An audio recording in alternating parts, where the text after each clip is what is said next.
Why don't you intro our first guest? I don't see him, but I'll have the board put him up. But he's supposed to be on the line for us here. Well, are we sure he's there? They say that he is here. Right. They'll have to put him up on the line. So we're hoping that we have Jesse Washington, senior writer for the Undefeated. Jesse, are you there, and how are you? Voila. Yes. Oh, the magic That's of radio. French for in the place to be. And I'm here and I'm great. Well, Jesse, before we get to some more serious topics that we wanted to have you on for, you put out a piece today for ESPN The Undefeated. I'm just going to say a phrase, ballin' with Spalding, and let you go from there and tell me about it. Yeah, man, balling like I'm Spalding. So at the end of this NBA season, Spalding will no longer be the official ball of the NBA. And apparently the NBA wanted a little bit too much cash to continue the partnership, and Spalding was like, you know what? We're good. You know, our name is mentioned in 50, 11, 100,000 rap songs. We're established. We still got the Spalding Never Flat, you know, which is my favorite outdoor basketball that I've played with most recently on the Hank Gathers playground in North Philly. And so, you know, Spalding was like, we're good. We're going to move away and just continue to do what we do. They still endorse all the backboards in the league. They still got all kinds of great basketballs. And so, you know, I just had a little fun with it from the Hoopers perspective. Shout to all my guys in Philly that I used to hoop with when I lived there. Philly is one of the greatest basketball cities in the world. You know, a lot of OGs doing a lot of great things. Shout to my son Coltrane, who plays at Drexel University, defending conference champions and NCAA tournament appearance. So that's what I was up to for the Undefeated writing today. Oh, so we're a little hurt. You know, Jason and I once tried out for the Sixers G League team. It didn't go well. And somehow you didn't invite us. If you were out on the court at the Hank Gathers court, we expect to be there. Yeah, I provide good you know comic what? relief. I got something for you. And yes, that sounds like a stunt. And so if you're willing to embarrass yourself, you are Every hereby day invited to the next edition of the Full Court 21 basketball tournament, which is 1-on-5, the game of 21. It's been out at Hank Gathers the past couple of years, but it was on pause for the pandemic. The winner of that tournament gets to go to the All-World Full Court 21 Championship played in New York City with winners of one-day tournaments from all over the world. Your boy Jesse has won the Hank Gathers jaunt 2 or 3 times in the past. I'm losing track. I'm going So to you have to guys put can Jeff come into out training and with you, participate Jesse. and, you know. Yeah, you guys might have to do some laps, some push-ups, you know, something before you come out there. Laps and We don't want it push-ups to is get ugly. yeah. Well, you know what? Last time I had to wear my Apple Watch just to make sure that my heart rate didn't go too high. But you let us know when that is, and we'll be there. We may not be there for long. We're standing. but we will be there. That's a bet. So we're going to get to something a little more serious because, you know, we like to have the deep discussions with you, and there are serious topics out there. Jeff and I have watched a lot of soccer lately. We reached out to you, the Euro Final 2020, the just absolutely abhorrent racism, which isn't new, but directed at the 3 players from England after they didn't score in the shootout. Sports is supposed to bring people together. What is this, and what is your answer to how they stop this? Because a slap on the wrist from a soccer association isn't going to stop racism. Yeah, man. You know, it's very discouraging, but I'm just I'm sort of aggravated that everyone's acting surprised. Like, you didn't know that this racism is there. You should have. And really, I think that what these leagues and these commissioners and everything is that they're embarrassed. Like, yes, we're making money from these people. You know, nobody should be surprised that it comes out in these situations. Shoot, it's probably about 10 years ago that I did a story about there was a playoff game between the Bruins and it might have been even the Flyers, and a black player like missed a shot or something like that and was subjected to a torrent of racist abuse on social media. But, you know, this is when the medium was a little bit new. So, you know, what's going on in Europe, people should just accept that as an indication of there is a ton of racism left in our society. We try to pretend like it's not there, but it is. So let's deal with that. Let's not just, you know, tisk and slap on the wrist when it comes out in public at a very international, high-profile event and embarrasses everybody. So where does it start? Does it start with the athlete? Because we've had Mark McKenzie, who used to play for the Philadelphia Union, on to talk about how he's dealt with this in his life, and he's now in Europe, and he's taken the opportunity to point that out. And he said, there are things that are bigger than just me. There are things that are bigger than the team, and I felt that this was something that needed to be said. Does it start with the athletes and go from there, or where do you go to help solve the problem? Well, man, that's a very deep question, but this is the heart of sports, and this is what we talk about here. So, I think it starts at the most basic human level of how we raise our children and how we really look at ourselves and scrutinize our own beliefs and feelings and try to treat everybody with dignity and respect, regardless. That's really where it starts. And then at the pro sports level, I think it starts with the clubs. I think that they can police this type of behavior if they saw fit. I think that there's a lot of racist abuse that goes on in stands. And if the clubs were proactive about dealing with it and they tapped a few fans on the shoulder and said, hey, man, we just heard you screaming racist abuse in this meaningless regular season game, you're banned. And then you put out a little tweet about that, then that's going to go, towards saying, okay, it's not acceptable. What it appears to be in this Euro final is that it's only acceptable on the big stage when it embarrasses us or when it's caught. So I think that the clubs do have a responsibility to keep people out of the arenas like that, the same as has happened in the NBA with a few high-profile examples, But, it's going to keep happening. Our society has a lot of work to do, and it's going to require a lot of work and, frankly, a lot of sacrifice from all of us, black, white, and everything in between.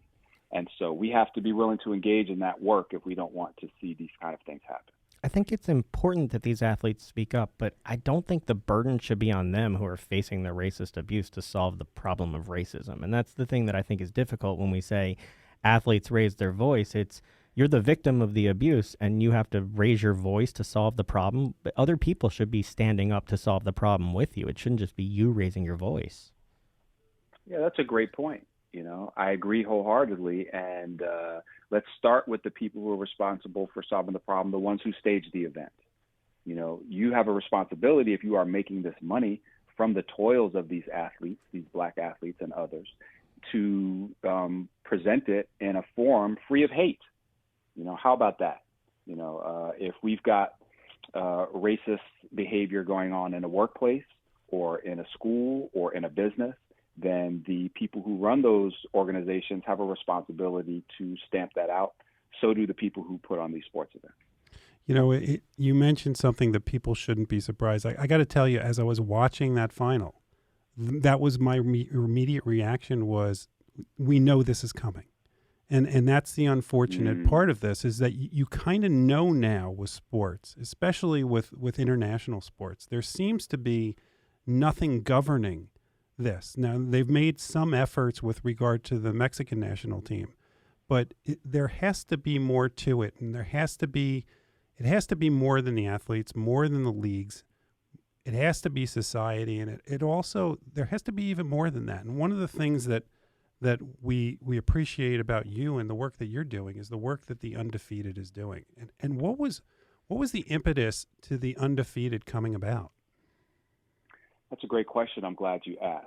And it was two. So a guy named John Skipper, one of the giants in sports executivedom, who is the former president of ESPN. And this is before the era of cord cutting, when ESPN was just basically printing money. And John Skipper, ironically, for a television executive, a successful television executive, is a man of letters to a certain extent, the possessor of a master's degree in English literature, and loves the written word. And first, he proceeded to amass maybe the biggest and greatest collection of sports writing talent in the history of journalism at ESPN.com. And then he started launching specialty websites, ESPNW, Grantland, 538. And these are all things to showcase the work of writers in a particular niche. And then he decided to, okay, let's do the same thing with the Undefeated, although it didn't have that name yet. And let's have a place that's a destination for Black people who are interested in Black subjects, for Black readers that will deal with Black issues. And his motivation, as he explained it to us at the time, was twofold. Number one, the Black audience watches plenty of ESPN on television, but they engage with ESPN digitally at a lower rate. and Skipper understood the future of ESPN is digital. And so he said, all right, we've got to engage this audience. That's number one motivation. And number two was he felt like it was something worthwhile to be done. He felt that Black journalists and the Black viewpoint needed more elevation and more prominence, and was willing to invest a sizable amount of Disney's money to do so. So that's how we came about. And, we just celebrated our 5th anniversary. We're still expanding. We've got tons of great stuff going on television. We've still got a stellar lineup of writers. My colleague, Soraya McDonald, was nominated and a finalist for a Pulitzer last year. So, I'm very pleased to still be with the Undefeated. We are on our 3rd editor-in-chief. Recently, Kevin Meredith departed for the LA Times, and I'm proud to say that the Undefeated is run by 3 Black women, including our current editor-in-chief, Raina Kelly. And so, it's a great place to work. How important is that structure to the way that you provide coverage? Because we're going to have on Susie Petrocelli later to talk about, women coverage and media coverage of women in sports. How important is it to have that leadership at the top that provides you the continued outlet to give this, as you called it, niche coverage, but coverage that's really essential to all audiences, but particularly the audience you're serving? Yeah, I think it's essential, and I had a conversation with a colleague, and the Undefeated, we still have ways to go and things to do to improve, and we could probably put more effort and energy behind covering certain women's sports. And it's like a chicken and the egg argument. A lot of people say, well, we're not gonna cover, put the resources into covering women's basketball because the audience isn't there.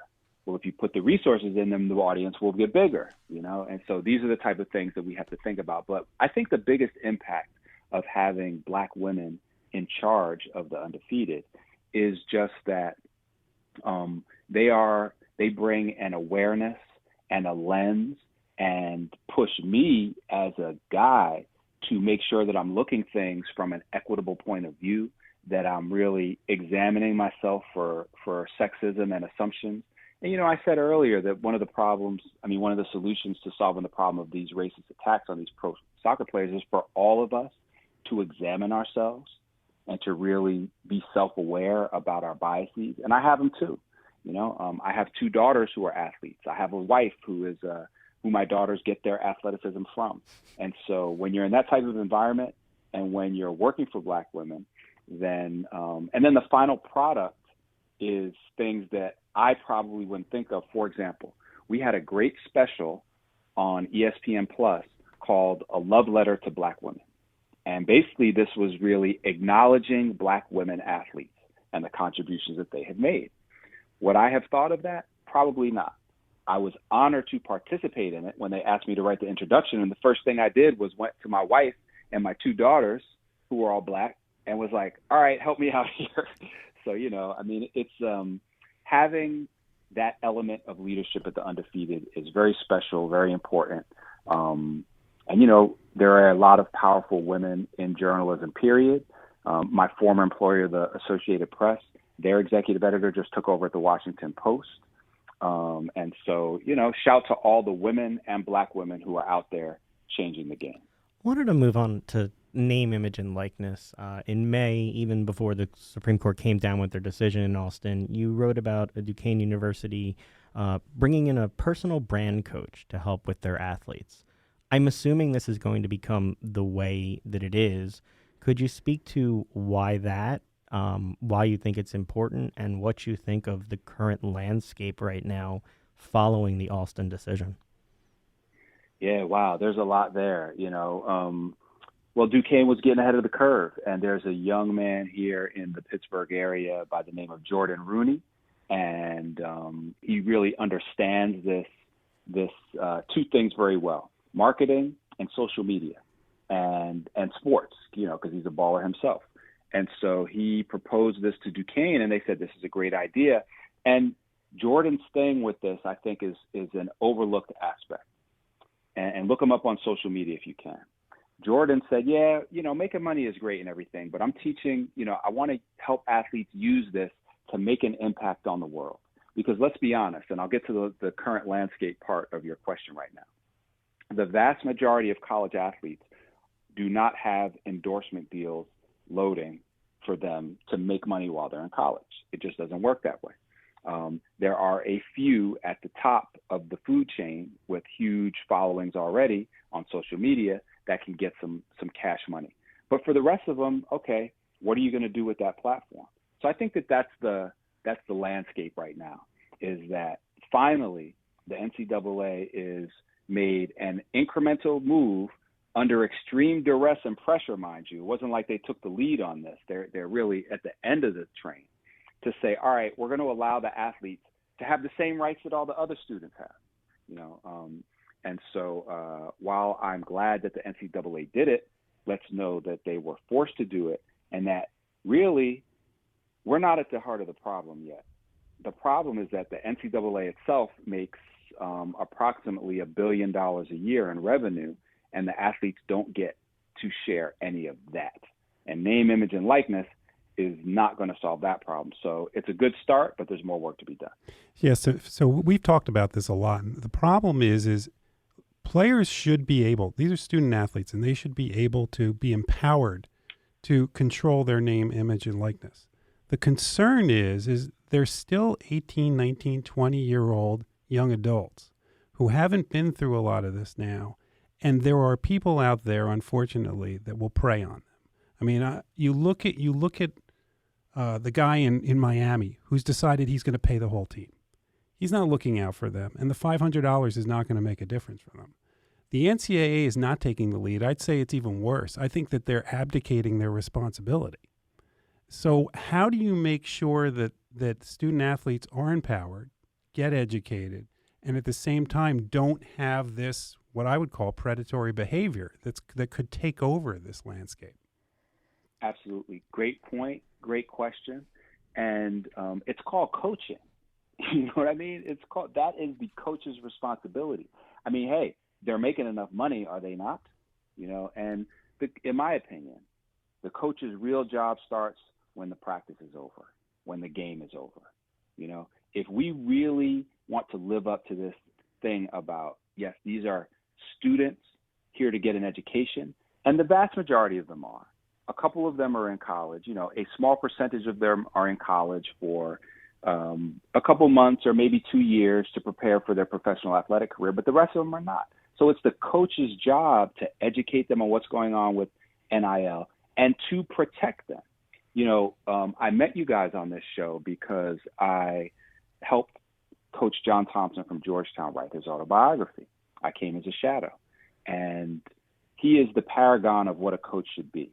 And his primary instinct, and it comes through loud and clear in his book, his primary responsibility was to protect these kids. And, he took that extremely seriously. And so I think that the answer to keeping them from getting taken advantage of and preyed on and used is for coaches of integrity and wisdom, and with the understanding that their main job is to help them grow as people and not help them win games. It's those coaches' responsibility to protect the kids. Shoot, I got 2 kids who are playing college basketball right now. And when I drop them off at campus, I am, implicitly leaving them in the care of the coach. So coach, do your job. So one of the reasons we actually wanted to talk to you about this is Jason and I both almost simultaneously, when this name, image, and likeness came out, was what would John Thompson say? How would he have reacted? And that's what led us to want to contact you to discuss this topic was we couldn't think of anybody better at this point to say, what would John Thompson, what would his reaction have been, and what do you think he would have done at that? I know it's hard to predict what somebody would have done, but knowing him like you got to know him, how do you think he would have reacted to this decision, and how do you think he would have, because I'm sure he would have done this, how would he have led from there?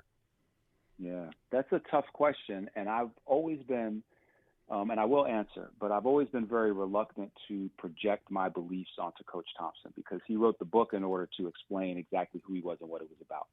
He made an outstandingly incredible, bold statement at the end of his book where he said it's time to pay the athlete. To my knowledge, the only big-time coach to ever come out and say that. He said the current system isn't working. And he also said there's a lot of wrinkles in there, and I honestly don't know the answer to them. So I think that based on what he said in his book, I would hypothesize that if Coach Thompson were here right now, he would say, yep, these kids do deserve to have this right to be paid for their name, image, and likeness, but we got to make sure that they're not taken advantage of. We got to make sure that they're educated. We got to try and help them as best we can. And he would put the responsibility not on the kids, because as he said over and over in his book, these are young people. They're in college to learn. Like, we expect them to make mistakes because they come here imperfect. And so he would put the responsibility on the coaches. I think that would be, and the institutions. Okay, what infrastructure are we setting up to guide these athletes? Who is counseling them on this? When it came to representation of his players who went pro, he sent all of them to David Falk because he felt that Falk was the best option and would do best by his players, and he had a comfort level with him. And so, I think that he would do something similar with helping his athletes navigate and instructing college sports to help all athletes navigate name, image, and likeness. But he wouldn't leave it up to the NCAA because he prefaced his comment about when he called me up and said that it was time to pay athletes. He started the conversation by saying, "Hey, Jesse, I'm going after the NCAA." so he would not leave it up to them. I know you don't put the wolf in charge of the hen house. No, definitely not. I know we got to let you go soon. I just wanted to ask you one more from me. You recently directed your first documentary on Darnella Frazier. People can find that on ESPN Plus. Tell us a little about her story and what was that like for you to have that experience directing? Man, thank you so much for asking. Darnella Frazier was the young teenager in Minneapolis who courageously filmed the murder of George Floyd. And had she not got that on video, 2020 as we know it would not have happened. This whole new civil rights movement, which was the biggest and most inclusive movement for human rights in American history, would not have happened. George Floyd would have been just another name in the roll call of people who died under suspicious and murky circumstances. So nobody really knew who Darnella was, though, through this whole thing. She was just a name, and she was just defined by that video. But Darnella Frazier is a young black girl from South Minneapolis with hopes, dreams, and struggles and aspirations. And that was our goal, to show that. Who is the woman who literally changed history by standing there for 10 minutes with the police threatening her and telling her to stop filming, and still film the murder of George Floyd? And again, it was the idea of one of the black women who run the Undefeated. Shout to Sharon Matthews, who's our director of original content. She said, "Jesse, what do you think about this, directing this doc?" She knew that I was interested in getting that type of experience. I had already covered the trial of Derek Chauvin from beginning to end. And so if anyone gets a chance to go over to ESPN Plus and check it out, it is part of our series of films that we put out once a month, and it's called Black History Always. And we put these films out on the 29th of each month to symbolize that Black history is more than just limited to the month of February, which has 28 days in it. Jesse, when I hear Jesse Washington, I don't understand how you have time to play basketball, let alone be good at it. You're a senior writer, you're a director, you're a moderator on Ali that we're not even going to get to. How do you get all of this stuff done and still have time to go practice your shot? And once you tell us how that is, can you work with Ben Simmons afterwards? Oh God, you went there, Jeff.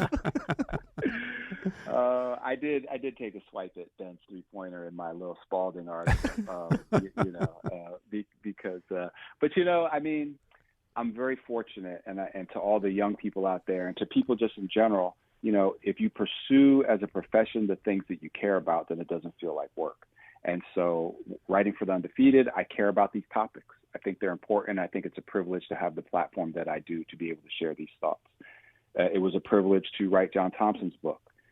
It was a tremendous opportunity to get to tell the world, hey, this is who Darnella Frazier is. And so working hard on these things is not a heavy lift. And so especially all you young people out here, find what it is that you care about in life, and then try to have your job be about that. And as far as hooping, man, I got too much pride to go out there and be lousy. I got a daughter and a son in my house who are like better than me already. And so I'm just trying to keep up with them. And they be talking mad junk because I beat them for years. And now that I can't beat them no more, they're killing me. So Coltrane at Drexel, Corinne at Boston University, you guys are my motivation for staying in the gym. And when y'all come home, I'm giving you these buckets. Jesse, all I got is pride. I got no game at all. Jeff's going to get the last one, and we're going to let you go. Look, there's so many other things we want to talk about. Talk with you about. Hopefully, we can have you back. But I'm going to ask you a very important question. We've had Zach Spiker on here a couple times. What are you expecting this year out of Coltrane and out of that team? Oh man. Well, shout to Coach Spiker over there at Drexel University, and may I repeat that they won the Colonial Athletic League last year and went to the NCAA. It's for the first time in quite some time. It was a tremendous accomplishment in a COVID season. So, my son Coltrane was injured last season and did not get to participate. So what I am hoping is that he has a healthy season and can contribute to his team. And then, it's tough, man. Drexel brings back the majority, but not the entirety. They lost 2 starters, you know what I'm saying? Graduation, the transfer situation is always tough. There's a lot of good players that transferred out of the Colonial Athletic Association. I'm sure there's some good ones who are transferring in. And so I just really, what I expect is for Drexel to keep the momentum, to be able to compete with every team in the league and to make a good run at the title. And more importantly, for their program to keep emphasizing the education of these young men. If you go to their social media, you see that I think earlier this week, Drexel men's basketball took a trip to Washington, D.C. and toured the National Museum of African American History. And so to me, that shows that they are educating these guys as well as winning chips.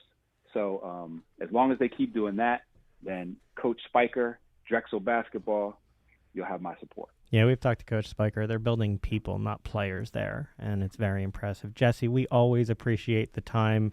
Like we said, we could go forever, but we want to let you go. Hope to talk to you again soon and look forward to what comes out next. Yeah, man, you guys do a great job. Thank you for engaging with these issues. You're helping solve the problem. We appreciate it. Thank you for what you do. You have a great one. Take care. Bye-bye.